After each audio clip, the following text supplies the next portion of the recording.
Welcome to Britain, a developing country, a show that looks at the UK's emerging industries within property development, the arts, lifestyles and culture.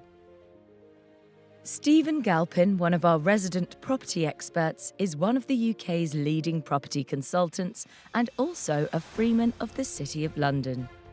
In this episode, Stephen finds out about the Duke of Edinburgh Awards.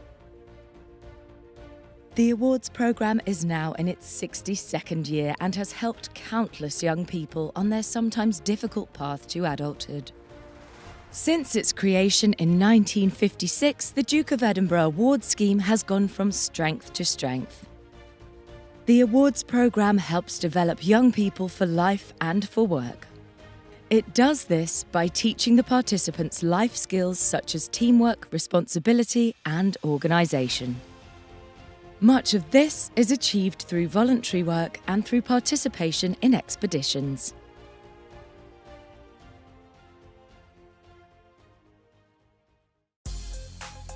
Gilles Roust is the Senior Managing Director of the Duke of Edinburgh's International Award World Fellowship.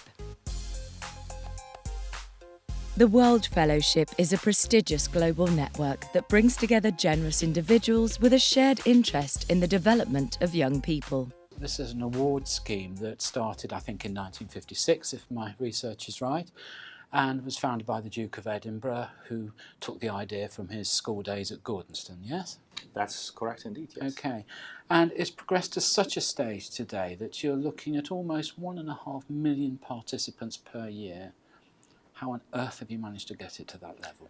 It's a long journey, as you said, and the award went international in 1958, so it's 60 years since it's been operating internationally, and that's actually how I got involved 10 years ago, initially in Czech Republic, in my home country, where the award was not doing very well at that time, after about 14 years of going up and down and trying to grow. The award needed a bit of a boost, so I was asked to look at it initially as a trustee, helping with assembling resources, and we got to a stage where we only had 12 schools, 24 volunteers and about 200 children in the program, or young adults I should say. And we've been working on it since. I've been chairing the award for 9 years, and we are today very successfully in a very different state. We have almost 4,500 participants in Czech Republic in 200 schools and institutions, youth clubs, including orphanages, including young offenders institutions. About 10 to 15% of young people participating in the program would be from marginalized backgrounds. We, with my friends, founded the award in Slovakia, where we have another 3,500 participants. And you would find that that's a story that happened in many other countries. Commonwealth was clearly the initial ground of development of the award. And today you would have very successful national award authorities in Australia, in Canada, but a lot in Africa. And most developing and promising countries would be in Asia. Okay, and how many countries in total do you operate the scheme in? The award is active today in 130 countries globally. So it's a truly unique environment. Yes. And I'd say that's what makes the award quite a special organization, because it's a universal standard, which is the same whether you do the award in the UK, Czech Republic, Canada, Ghana, or Singapore. You will have, as a young person, the same experience all around. How does a participant become involved? It's very much about the adults in the award that help us. As I said, the award is quite an unprecedented platform with very far reach and impact. You can almost say it's actually an international community of adults that care about development of young people, that care about our communities. It's them, it's the teachers, youth workers, adult volunteers that actually become award leaders, which we train and fully equip to be able to engage young people. They actually recruitment in their schools, in their youth clubs and institutions, and motivate them to work on themselves, on their self-development and self-challenge, to really complete this very fascinating and important journey of self-discovery.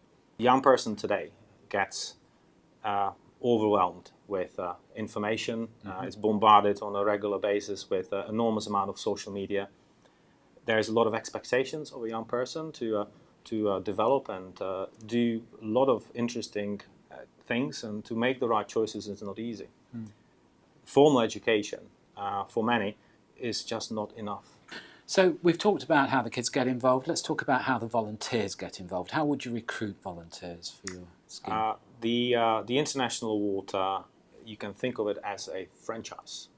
Effectively, as I said, the universal standard of the award is applicable to any country, and the award is in 130 countries actively present. In 69, it has national award authorities, which means independent charitable organizations like the one in Czech Republic and Slovakia, who effectively aggregate resources and hire and license schools and institutions to deliver the program to their young people. And it's actually them and in those places where you train and recruit adults. Sometimes parents, sometimes teachers, sometimes actually we get corporates to provide, as part of their philanthropic programs, CSR programs, their employees to work in schools with young people, to actually accompany them on their journey of the experience of the award. Right. Now, coming to the results of the scheme and people's participation, you're a significant employer worldwide. So tell us how it impacts on your view of applicants who come to you. How would it benefit them? Improved employability, I believe, is one of the key benefits of completing the award, especially the Gold Award. You would have had to work very hard for 18 months on your expedition, on 1 hour of week of volunteering, on developing new skills and your physical well-being. That develops persistence, resilience, tenacity, teamwork capabilities. As an employer, when you have a lot of young talent that you try to recruit into your organization, especially graduates from universities, you have quite a lot of outstanding applications. You would have academically very sound and well-prepared young people. But how do you distinguish their capability? How do you distinguish those sometimes referred to soft skills? I'll probably more refer to them as real or universal skills that are really essential for success in the early stages of their career. So we focus on that a lot. When we recruit graduates, if you have DOV or the International Awards on the CV, that is a clear testament that you worked really hard on your other skills and you really understood the importance of the all-around education. And that is something extremely valuable. So it's a clear indicator to you, isn't it? Massive indicator. My boss is an award holder. Right. And it shows. Tell me about your fundraising. How do you finance? The award is principally financed from 3 sources. One is personal private donations of individuals. The second key source would be governmental funding in some countries. In many, it's purely private funding. And the third one is funding that comes from participation. As you quite rightly said, participation is open to young people with different backgrounds. And you should be able to participate irrespective of your background or circumstance. And some more privileged of us, like my son, who has just completed his Bronze Award, pay for their participation and contribute. And that is obviously a very helpful way how to help those who cannot afford their participation to actually get involved and find their way how to experience the benefits of the award.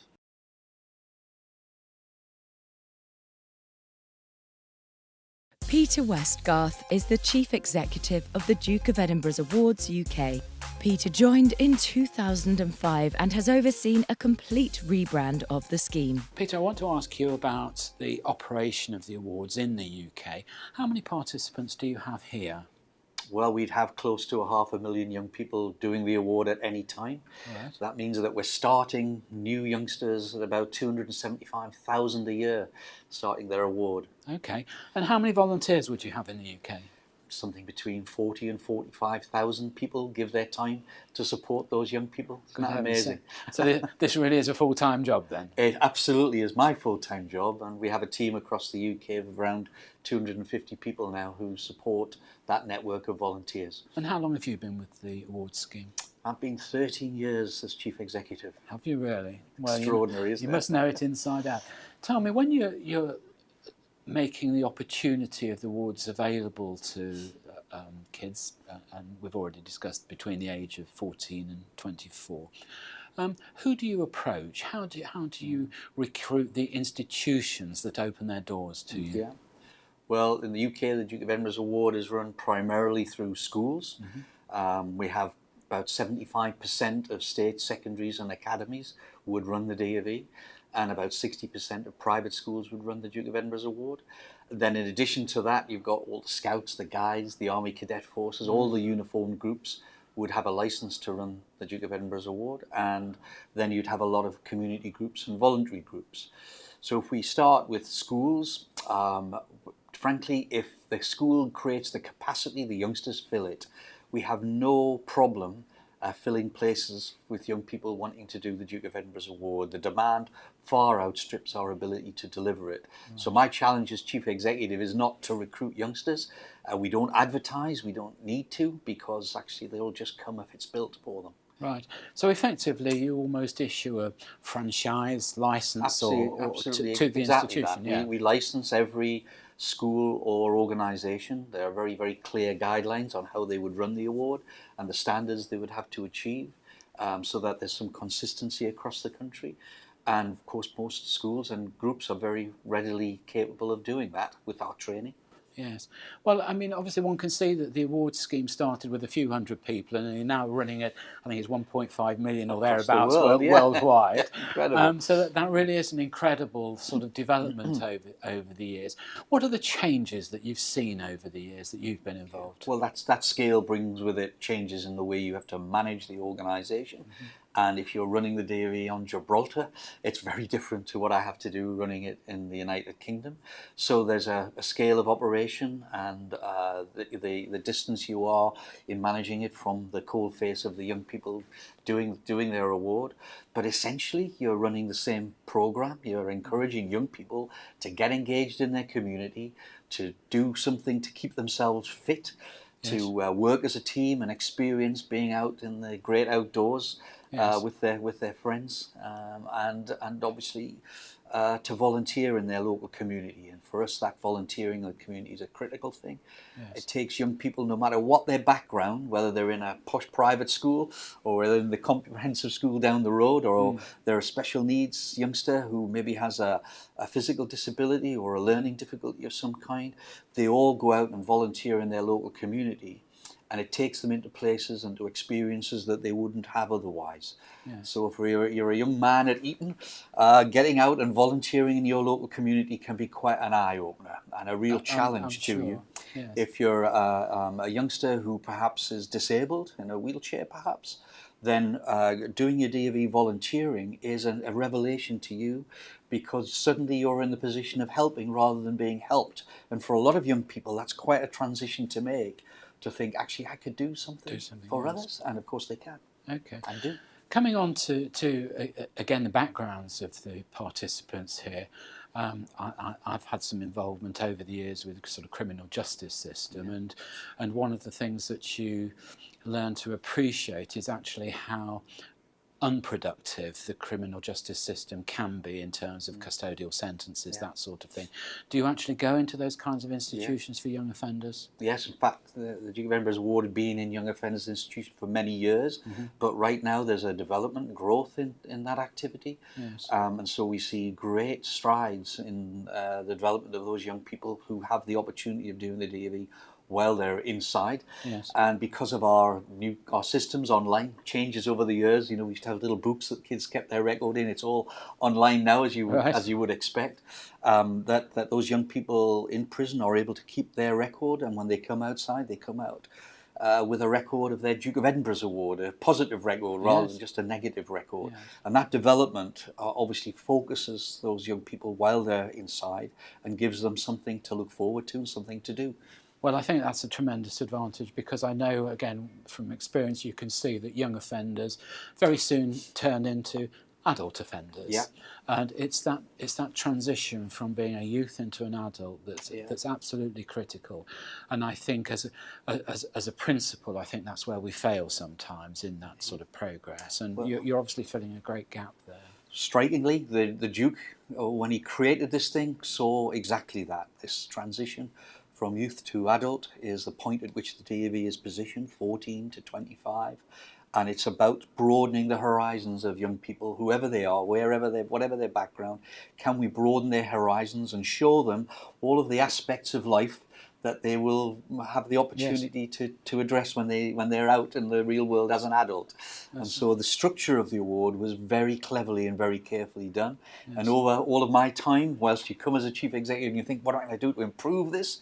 The programme itself, you can't improve it. It's absolutely got it right first time. Right. Brilliantly. Now, interesting enough, I mean, the name tells us who created the scheme, but I think for the last 10 or so years, the scheme's been run by Prince Edward, if I'm correct. Prince Edward is a trustee of the UK award, and he's chairman of the International Award. So he brings together all of the countries running the award and leads that part of the organisation.